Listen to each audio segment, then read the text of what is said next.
Chicago online PSC കോച്ചിങ്ങിൻ്റെ പുതിയൊരു വീഡിയോയിലേക്ക് എല്ലാവർക്കും സ്വാഗതം. നമ്മളിന്ന് ചർച്ച ചെയ്യുന്നത് 2020 നൊബേൽ പ്രൈസിനെ കുറിച്ചാണ്. നൊബേൽ പ്രൈസ് ജേതാക്കളെ കുറിച്ചാണ്. ഓരോ മേഖലയും ആ മേഖലയിൽ നൊബേൽ സമ്മാനം നേടിയവരെ കുറിച്ചുമാണ്. ഇനി വരുന്ന എല്ലാ എക്സാമുകൾക്കും ഉറപ്പായും PSC ചോദിക്കുന്ന ചോദ്യങ്ങളിൽ ഒന്ന് നൊബേൽ സമ്മാനമായിരിക്കും. നമുക്ക് ക്ലാസ്സിലേക്ക് കടക്കാം. നൊബേൽ സമ്മാനം ആദ്യം നൽകുന്ന മേഖലയാണ് വൈദ്യശാസ്ത്രം, അല്ലെങ്കിൽ മെഡിസിൻ, അല്ലെങ്കിൽ ഫിസിയോളജി. 2020 വൈദ്യശാസ്ത്ര നൊബേൽ നേടിയത് 3 പേരാണ്: Harvey J Alter, Michael Houghton, Charles M Rice. ഒരിക്കൽ കൂടി പേര് പറയാം: Harvey J Alter, Michael Houghton, Charles M Rice. ഇങ്ങനെ പേര് പഠിക്കാൻ വിഷമമുണ്ടല്ലേ? നമുക്ക് ഈസിയായി പഠിക്കാൻ വേണ്ടി ചെറിയൊരു കോഡ് പറയാം. ഡോക്ടർ ഹാർവേ ചാൾസിൻ്റെ കടയിൽ നിന്നും റൈസ് വാങ്ങി മൈക്കിളിൻ്റെ ഹോട്ടലിൽ പോയി. ഓക്കെ, എന്തെങ്കിലും പിടികിട്ടിയോ? എന്താണ് പറഞ്ഞത്? Doctor Harvey. എന്തുകൊണ്ടാണ് ഡോക്ടർ ഹാർവേ എന്ന് പറഞ്ഞതെന്ന് ചോദിച്ചാൽ, വൈദ്യശാസ്ത്രമാണ്. വൈദ്യശാസ്ത്രവുമായി ബന്ധപ്പെട്ട ആളുകൾ ആരാണ്? ഡോക്ടർമാരാണ്. ഡോക്ടർ ഹാർവേ ചാൾസിൻ്റെ കടയിൽ നിന്നും. ഹാർവേ ആരാണ്? Harvey J Alter. ചാൾസ് ആരാണ്? ചാൾസ് എം റൈസ് ആണ്. അതുപോലെ തന്നെ റൈസ് വാങ്ങി Charles M Rice. Charles M Rice ആണ് ചാൾസിൻ്റെ കടയിൽ നിന്നും റൈസ് വാങ്ങി മൈക്കിളിൻ്റെ ഹോട്ടലിൽ പോയി. ആരാണ് മൈക്കിൾ? മൈക്കിൾ ഹോക്ടൺ ആണ്. മൈക്കിളിൻ്റെ ഹോട്ടൽ എന്ന് പറഞ്ഞാൽ മൈക്കിൾ ഹോക്ടൺ. ഓക്കെ, ആരൊക്കെയാണ് അപ്പോൾ? Harvey J Alter, Michael Houghton, Charles M Rice. Doctor Harvey ചാൾസിൻ്റെ കടയിൽ നിന്നും റൈസ് വാങ്ങി മൈക്കിളിൻ്റെ ഹോട്ടലിൽ പോയി. ഓക്കെ, അടുത്തു നോക്കാം. ഫിസിക്സ് അല്ലെങ്കിൽ ഭൗതികശാസ്ത്രം. 3 പേർക്കാണ് ഭൗതികശാസ്ത്ര നൊബേൽ സമ്മാനം 2020 ലഭിച്ചത്. ആരൊക്കെയാണ്? Roger Penrose, Reinhard Genzel, Andrea Ghez. Okay, ആരൊക്കെയാണ്? Roger Penrose, Reinhard Genzel, Andrea Ghez. Okay, ഈസിയായി പഠിക്കാം. ഫിസിക്സിലെ ആൻഡ്രിയ ഗസ് അടിച്ചു. ഗെൻസലിൻ്റെ പെൻ റോസ് ഗാർഡനിൽ ആണെന്ന്. എന്താണ് കോഡ്?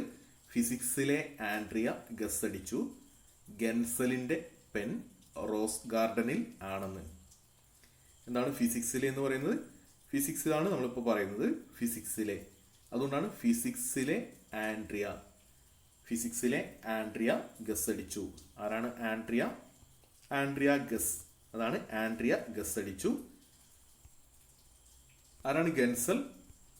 റെയിൻഹാർഡ് ഗെൻസൽ. റെയിൻഹാർഡ് ഗെൻസൽ. ആ ഗെൻസലിൻ്റെ പെൻ റോസ് ഗാർഡനിൽ ആണെന്ന്. ആരാണ് പെൻ റോസ്? Roger Penrose. ഇവിടെ 2 വാക്കുകളായി പറയുന്നതേ ഉള്ളൂ.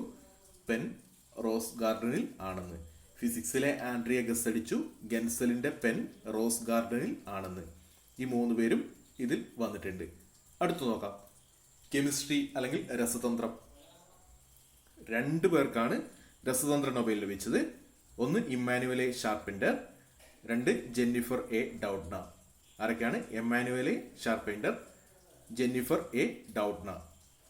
ഓക്കെ, കെമിസ്ട്രിയിൽ ഇമ്മാനുവേല ഷാർപ്പാണ്, പക്ഷെ ജെന്നിഫറിന് ഡൗട്ടാണ്. 2 പെൺകുട്ടികളാണ്, അല്ലെങ്കിൽ 2 സ്ത്രീകളാണ്. ഇവർക്ക് ഒരാൾ കെമിസ്ട്രിയിൽ ഷാർപ്പാണ്, മറ്റേ ഡൗട്ടുള്ള ആളാണ്. കെമിസ്ട്രിയിൽ ഇമ്മാനുവേല ഷാർപ്പാണ്, ജെന്നിഫറിന് ഡൗട്ടാണ്. കെമിസ്ട്രിയിൽ ഇമ്മാനുവേല ഷാർപ്പാണ്, പക്ഷെ ജെന്നിഫറിന് ഡൗട്ടുണ്ട്. ആരൊക്കെയാണ്? ഇമ്മാനുവേല ഷാർപെൻഡർ, ജെന്നിഫർ എ ഡൗഡ്ന. ഓക്കെ, അടുത്തു നോക്കാം. സമാധാനം, പീസ് പ്രൈസ്. 2020 സമാധാന നൊബേൽ ലഭിച്ചത് വേൾഡ് ഫുഡ് പ്രോഗ്രാമിനാണ്. WFPക്കാണ് സമാധാന നൊബേൽ ലഭിച്ചത് 2020. ഓക്കെ, ഇതിനൊന്നും കോഡ് ആവശ്യമില്ല, എന്നാലും പറയാം. ഫുഡ് കഴിച്ചിട്ടുള്ള സമാധാനമൊക്കെ മതി. നമുക്ക് സാധാരണ സമാധാനം വരുന്നപ്പോഴാണ് നമ്മുടെ വയറ് നിറയുമ്പോഴാണ്. അപ്പോൾ നമുക്ക് പറയാം, ഫുഡ് കഴിച്ചിട്ടുള്ള സമാധാനമൊക്കെ മതി. ഓക്കെ, ഈസി ആയിട്ട് ഓർത്തിരിക്കാം. അടുത്തത് ലിറ്ററേച്ചർ അല്ലെങ്കിൽ സാഹിത്യം ലഭിച്ചത് ലൂയിസ് ഗ്ലക്കിനാണ്. 2020 സാഹിത്യ നൊബേൽ ലഭിച്ചത്. ഓക്കെ, ഇതും ഓർത്തു വെക്കാൻ കോഡിൻ്റെ ഒന്നും ആവശ്യമില്ല, എന്നാലും ജസ്റ്റ് ഓർത്തിരിക്കാൻ വേണ്ടി ഒരു കാര്യം പറയാം. ലിറ്ററേച്ചർ എന്ന് പറയുന്നതിൽ എൽ ഉണ്ട്, അതുപോലെ ലൂയിസ് എന്ന് പറയുന്നതിലും എൽ ഉണ്ട്. ഓക്കെ, അടുത്തത് ഏറ്റവും അവസാനം നൽകുന്ന മേഖല, നൊബേൽ സമ്മാനം ഏറ്റവും അവസാനം നൽകുന്ന മേഖലയാണ് എക്കണോമിക്സ് അല്ലെങ്കിൽ സാമ്പത്തികം. ഓക്കെ, 2 പേർക്കാണ് ലഭിച്ചത്, പോൾ ആർ മിൽഗ്രം അതുപോലെ തന്നെ റോബർട്ട് ബി വിൽസൺ. 2 പേരാരൊക്കെയാണ്?